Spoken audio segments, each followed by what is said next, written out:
La idea de que Batman debería estar preso no nace de una provocación moral simple ni de un deseo de desmantelar el mito, sino de una tensión legal y social que el propio personaje instala desde su primera aparición. Batman no es solo un individuo que actúa por fuera de la ley, es alguien que decide conscientemente ocupar el lugar del sistema cuando el sistema falla, pero sin aceptar nunca las consecuencias jurídicas de su usurpación. En ese gesto se abre una grieta profunda entre legitimidad y legalidad, una grieta que Gotham naturaliza porque necesita resultados inmediatos. En arcos como Año 1, esa tolerancia inicial se presenta como algo casi transitorio, una anomalía justificada por la corrupción estructural. Sin embargo, el problema no es que Batman actúe cuando la ley no llega, sino que permanezca cuando la ley intenta recomponerse. Ahí aparece la pregunta incómoda: ¿en qué momento la excepción se vuelve costumbre? Desde una mirada sociológica, Gotham construye un pacto tácito con Batman. Él ofrece control y castigo. La ciudad le ofrece silencio institucional. Ese acuerdo informal no está escrito, no se vota y no se revisa. Y como todo pacto sin mecanismos de control, se vuelve peligroso no solo para quienes son perseguidos, sino también para quienes lo necesitan. La tensión no es si Batman hace el bien, sino si una sociedad puede permitirse depender de alguien que no rinde cuentas ante nadie. Desde el punto de vista legal, Batman encarna una figura imposible de justificar sin romper principios básicos del Estado de Derecho. No hablamos solo de allanamientos legales o uso excesivo de la fuerza, sino de una estructura paralela de investigación, detención y castigo que opera sin control externo. En historias como el largo Halloween, la colaboración entre Batman, la policía y la fiscalía parece pragmática, casi razonable. Pero es ahí donde el problema se vuelve más grave, cuando la ilegalidad se integra al sistema en lugar de ser combatida. Batman no es un delincuente común, es más inquietante que eso. Es alguien que decide qué reglas suspender y cuándo, basándose en su propio criterio moral. Sociológicamente, eso lo convierte en un soberano de facto, una autoridad que no fue elegida ni limitada. Gotham no solo tolera eso, lo normaliza, lo romantiza, lo convierte en símbolo, pero la ley no funciona por símbolos, sino por procedimientos. Cada vez que Batman actúa sin orden judicial, sin supervisión, sin posibilidad de apelación, erosiona la idea misma de justicia como proceso colectivo. El conflicto no es técnico, es estructural. ¿Qué tipo de sociedad acepta que la seguridad dependa del juicio interno de un solo individuo? La respuesta de Gotham no es explícita, pero se filtra en cada silencio oficial. Y ese silencio, en términos legales, es una forma de complicidad que nunca termina de resolverse. En el plano psicológico, la figura de Batman no puede separarse de una compulsión profundamente arraigada al control. No se trata solo de trauma, aunque el trauma esté siempre presente como motor inicial, sino de una necesidad constante de intervenir, corregir y anticipar. En etapas como las de Grant Morrison, donde la mente de Bruce Wayne se fragmenta y se reorganiza alrededor del símbolo, queda claro que Batman no es una máscara que se quita, sino una estructura mental que se impone. Esa estructura no tolera la pasividad. Desde una lectura sociológica, esto lo vuelve incompatible con cualquier sistema que dependa de tiempos procesales, dudas razonables o presunción de inocencia. Batman necesita actuar antes, no después. Necesita reducir la ambigüedad, y ahí aparece el choque frontal con la ley. La justicia institucional acepta el error como posibilidad, Batman no. Cada noche que sale a patrullar reafirma esa lógica. La ciudad es un espacio que debe ser corregido, no comprendido. Esa compulsión, cuando se la observa desde afuera, deja de ser heroica y empieza a parecer peligrosa, porque no está sujeta a revisión. Nadie evalúa si Batman debería parar, descansar, delegar. Gotham no le pregunta eso porque Gotham se beneficia de su obsesión, pero una sociedad que se apoya en la patología funcional de un individuo corre el riesgo de confundir eficacia con legitimidad, y esa confusión nunca es inocua. La relación de Batman con la culpa es otro eje central para entender por qué su lugar lógico, desde una mirada legal, no puede ser el de un agente libre. En cómics como Ego o Batman and Robin de Tomasi, la culpa no aparece como un sentimiento pasajero, sino como una fuerza organizadora de su identidad. Batman no busca redención, busca expiación constante, y la expiación, a diferencia de la justicia, no tiene final. Eso explica por qué no hay un fin de ciclo posible para él. Sociológicamente, esto genera un problema estructural. Una ciudad no puede sostenerse sobre la culpa personal de su protector, porque la culpa no responde a criterios públicos, sino íntimos. Cuando Batman actúa, no lo hace solo para proteger a otros, sino para castigarse a sí mismo a través de una misión interminable. El sistema legal, en cambio, intenta separar castigo de subjetividad. Esa separación es frágil pero necesaria. Batman la rompe cada noche. Desde ese lugar, su accionar no es solo ilegal, sino conceptualmente incompatible con la idea de responsabilidad colectiva. Él no responde ante la ciudad, responde ante una deuda interna que nadie más puede saldar. Y mientras esa deuda siga activa, no hay ley que pueda contenerlo del todo. La tensión no es si Batman es consciente de esto, sino si Gotham lo es. Cuando se analiza a Batman desde una perspectiva cultural, resulta evidente que su figura funciona como un sustituto simbólico de instituciones fallidas. En No Man's Land, Gotham queda aislada, fragmentada, y Batman aparece como una figura casi feudal, organizando territorios, imponiendo reglas, mediando conflictos. Aunque la historia presenta esto como una respuesta extrema a una situación extrema, el subtexto es inquietante. Cuando el Estado desaparece, Batman no solo llena el vacío, lo redefine. Eso deja una marca duradera en la cultura de la ciudad. Incluso cuando las instituciones regresan, lo hacen debilitadas, sabiendo que siempre existe una figura que puede reemplazarlas. Desde una mirada sociológica, eso erosiona la confianza pública en los procesos formales. ¿Para qué esperar un juicio si Batman puede resolverlo esta noche? ¿Para qué denunciar si la señal en el cielo promete una respuesta más rápida? Esta lógica convierte a Batman en un atajo permanente, y los atajos, por definición, evitan controles. Legalmente eso es insostenible, culturalmente es adictivo. Gotham se acostumbra a no hacerse cargo de sus propios mecanismos de justicia porque alguien más lo hace por ella. Y cuanto más natural se vuelve esa dependencia, más difícil resulta imaginar una ciudad donde Batman no sea necesario. Esa necesidad artificial es una forma de cautiverio simbólico que rara vez se discute abiertamente. La identidad fragmentada de Bruce Wayne no es solo un conflicto interno, sino un problema social de gran escala. Batman no actúa como un ciudadano más, actúa como una excepción constante. En arcos como Hush, donde su círculo íntimo se ve comprometido, se evidencia que la separación entre Bruce y Batman no es un equilibrio sino una tensión mal resuelta. Desde una perspectiva sociológica, esto importa porque las sociedades modernas se organizan alrededor de roles claros y responsabilidades delimitadas. Batman rompe esa lógica. Es juez, investigador y ejecutor, pero también es un civil con recursos ilimitados. Esa superposición genera una zona gris donde ninguna ley alcanza a aplicarse del todo. El problema no es solo que Batman viole la ley, sino que lo haga desde una posición de privilegio estructural. No es un marginal reaccionando a la violencia, es alguien con acceso a tecnología, información y poder simbólico. Eso vuelve su accionar aún más difícil de justificar legalmente, porque la ley, en teoría, existe para limitar al poderoso tanto como al violento. Batman esquiva ambos límites, y Gotham, en lugar de cuestionarlo, adapta su narrativa para sostenerlo. La tensión abierta no es si Bruce Wayne podría ser detenido, sino si la ciudad estaría dispuesta a soportar lo que vendría después. La relación de Batman con el castigo revela una concepción profundamente personal de la justicia. En Arkham Asylum, una casa seria en una tierra seria, el encierro no aparece como una solución, sino como una extensión del conflicto. Batman devuelve a los criminales a un sistema que sabe que no funciona, una y otra vez, como si el acto de captura fuera más importante que sus consecuencias.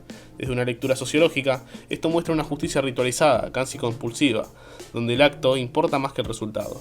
Legalmente es un desastre. No hay prevención real, no hay reinserción, no hay cierre.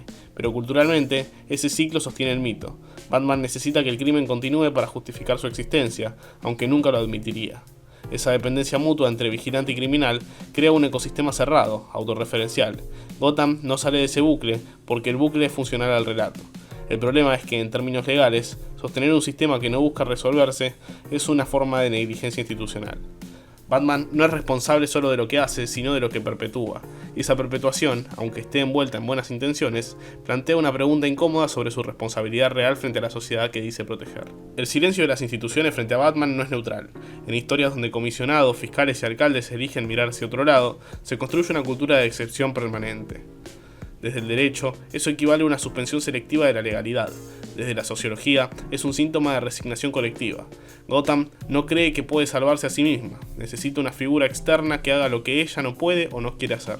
Batman ocupa ese lugar, pero al hacerlo, refuerza la idea de que la ley es insuficiente por definición. Esa narrativa es peligrosa porque se vuelve autorrealizada. Cuanto más se confía en Batman, menos se invierte en soluciones estructurales. Cuanto menos funcionan las instituciones, más necesario parece Batman. El círculo se cierra sin que nadie lo declare abiertamente. Legalmente, detener a Batman implicaría romper ese pacto implícito y enfrentar las fallas de fondo. Culturalmente, sería admitir que el mito no puede sostenerse indefinidamente.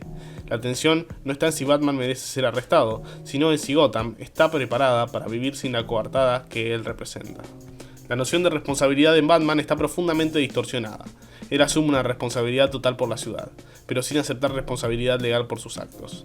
En arcos donde sus decisiones tienen consecuencias graves, como la Torre de Babel, evidencia que su sentido del deber no incluye rendición de cuentas. Desde una mirada sociológica, esto lo acerca más a una figura paternalista que a un ciudadano comprometido. Decide por otros por su bien, incluso cuando eso implica riesgos extremos. El problema no es solo ético sino estructural. Una sociedad que acepta que este tipo de tutela renuncia en parte a su autonomía. Legalmente, la responsabilidad implica consecuencias. Batman las evita no porque no existan, sino porque nadie se las exige. Esa asimetría es insostenible en cualquier sistema que pretenda llamarse justo, y sin embargo, Gotham la tolera porque el miedo a lo que podría pasar sin Batman es mayor que la incomodidad de su presencia. Esa lógica del mal menor es frágil y corrosiva. No se rompe de golpe, se erosiona lentamente, hasta que la excepción se vuelve norma y la norma pierde sentido. Pensar que Batman debería estar preso no implica negar su complejidad ni reducirlo a un villano encubierto. Implica tomar en serio las preguntas que su existencia plantea sobre la ley, control y deseo de orden. Desde una perspectiva legal, su encierro sería una forma de reintroducir límites donde hace décadas no los hay. Desde una perspectiva sociológica, sería un shock cultural. Obligaría a Gotham a mirarse sin el espejo del mito, pero ese gesto también abriría una herida nueva. ¿Qué pasa cuando el símbolo cae? ¿Qué emerge cuando la ciudad ya no puede proyectar su culpa y su miedo en una figura nocturna? Batman no es solo un individuo, actuando fuera de la ley. Es una solución emocional a un problema estructural. Arrestarlo no resolvería el crimen, pero sí desarmaría una fantasía profundamente arraigada. La tensión queda abierta porque ninguna de esas opciones es cómoda. Mantenerlo libre implica aceptar una justicia personalizada. Encarcelarlo implica enfrentar el vacío que deja. Y ese vacío quizás es lo que Gotham siempre evitó mirar de frente. Si Batman fuera arrestado, el primer impacto no sería jurídico sino simbólico. Gotham perdería la figura que organiza su percepción del orden, incluso cuando ese orden es violento y nocturno. Desde una lectura cultural, Batman funciona como un regulador emocional colectivo. Canaliza el miedo, lo focaliza, le da forma. En su ausencia forzada, ese miedo no desaparece, se dispersa. Y una sociedad con miedo disperso es una sociedad más imprevisible. Legalmente, detener a Batman implicaría reconocer que nadie está por encima del sistema, pero sociológicamente obligaría a la ciudad a reconstruir su identidad sin un eje central. En cómics donde Batman se ausenta temporalmente, como durante Nightfall, el problema no es solo quién ocupa su lugar, sino qué lógica hereda. Los reemplazos suelen exagerar sus métodos o malinterpretar su código, demostrando que Batman nunca fue solo una persona, sino una idea difícil de traducir en normas. La consecuencia de su encarcelamiento no sería un retorno inmediato a la legalidad pura, sino un periodo de desorientación profunda. Gotham debería decidir si quiere una justicia lenta pero colectiva o si buscará nuevas figuras excepcionales. La tensión permanece porque ninguna opción satisface la necesidad de control que la ciudad aprendió a delegar. Desde el punto de vista del control social, Batman cumple una función paradójica. Reduce el crimen visible mientras legitima una violencia selectiva. Su presencia redefine qué tipo de violencia es tolerable y cuál no. En el regreso del Caballero Oscuro, aunque se trate de un futuro extremo, esa lógica se vuelve explícita. El regreso de Batman reordena la ciudad, pero lo hace mediante una escalada de fuerza que desplaza al Estado. Sociológicamente, esto revela una preferencia cultural por soluciones autoritarias cuando el caos parece inmanejable. Batman no impone una dictadura formal, pero sí un modelo donde el orden depende de la voluntad de uno solo. Legalmente, esto es incompatible con cualquier noción de igualdad ante la ley. Si Batman fuera preso, esa contradicción quedaría expuesta sin mediaciones. La ciudad tendría que decidir si acepta un sistema donde nadie garantiza resultados inmediatos. La consecuencia es incómoda, asumir que la justicia real no siempre es satisfactoria ni rápida. Esa aceptación implica madurez institucional, algo que Gotham rara vez demuestra. La tensión abierta no es si la ciudad puede sobrevivir sin Batman, sino si está dispuesta a renunciar a la gratificación que su figura ofrece. Batman también representa una pedagogía del castigo. Cada criminal colgado de un poste, cada irrupción violenta, comunica un mensaje claro. El orden se mantiene por la fuerza. Desde una mirada sociológica, eso educa tanto a delincuentes como a ciudadanos. Enseña que la violencia es aceptable si quien la ejerce tiene la intención correcta. En arcos donde esta lógica se radicaliza, como en Batman Incorporated, se ve cómo el modelo se exporta, se multiplica, pierde matices. El problema no es solo Batman, sino lo que Batman enseña sin proponérselo. Legalmente, encarcelarlo sería también cuestionar esa pedagogía. Implicaría decir que no todo fin justifica los medios, incluso cuando el fin parece noble. Pero esa lección es difícil de asimilar para una sociedad acostumbrada a soluciones expeditivas. La consecuencia cultural sería un periodo de frustración colectiva, donde la ausencia de castigo inmediato se confundiría con impunidad. La tensión queda abierta porque esa confusión es peligrosa. Puede empujar a la ciudad a exigir nuevos Batman, nuevas excepciones, sin resolver nunca el problema de fondo que los hace necesarios. La disociación entre Bruce Wayne y Batman no es solo un conflicto interno, sino un dispositivo social que permite justificar lo injustificable. Bruce Wayne existe para absorber las consecuencias públicas, Batman existe para actuar sin ellas. En historias donde esa frontera se debilita, como en Bruce Wayne Murderer, se evidencia lo frágil del mundo. Desde una perspectiva legal, esa disociación es insostenible. No se puede separar al actor de ciudadano cuando conviene. Sociológicamente, sin embargo, la ciudad acepta esa fragmentación porque necesita creer que Batman no es uno de ellos. Arrestar a Batman implicaría forzar esa integración, reconocer que detrás del símbolo hay un sujeto responsable. Las consecuencias serían devastadoras para el mito, pero quizás necesarias para la comunidad. Sin esa integración, Gotham sigue proyectando sus contradicciones en una figura externa. La tensión permanece porque asumir responsabilidad colectiva es más difícil que delegarla en una identidad escondida que actúa en la oscuridad. El trauma que origina a Batman suele ser tratado como justificación suficiente para sus actos. Culturalmente, el dolor se convierte en licencia, pero desde una mirada sociológica, esa lógica es peligrosa. Valida que el sufrimiento individual habilite excepciones permanentes. En etapas donde el pasado de Bruce vuelve con fuerza, como en Año Cero, el trauma no se resuelve, se reactualiza. Batman no supera su herida, la convierte en método. Legalmente, el trauma puede explicar, pero no eximir. Arrestar a Batman sería afirmar esa distinción incómoda. La consecuencia no sería negar su dolor, sino ponerle límites. Y poner límites a alguien que construyó su identidad alrededor de no tenerlos es profundamente disruptivo. La tensión queda abierta porque Gotham también participa de esa negación. Prefiere un protector traumatizado a enfrentar su propio miedo estructural. La noción de seguridad en Gotham está íntimamente ligada a la presencia de Batman. Sin él, la ciudad se siente desnuda, pero esa seguridad es frágil, dependiente, casi infantil. Desde una lectura sociológica, se trata de seguridad delegada, no construida. Legalmente, eso implica una renuncia tácita a la soberanía institucional.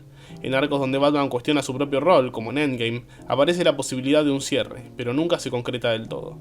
Arrestarlo forzaría ese cierre desde afuera. La consecuencia sería una crisis de identidad colectiva. Gotham tendría que redefinir qué entiende por protección.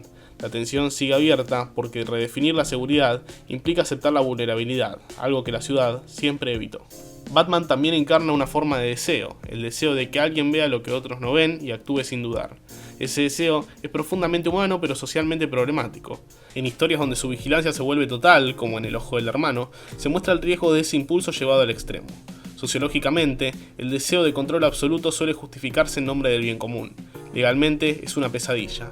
Encarcelar a Batman sería también confrontar ese deseo, aceptar que no todo puede ser visto ni controlado. La consecuencia sería una pérdida de certezas. La tensión persiste porque renunciar a ese deseo implica aceptar un mundo menos ordenado, pero quizás más justo.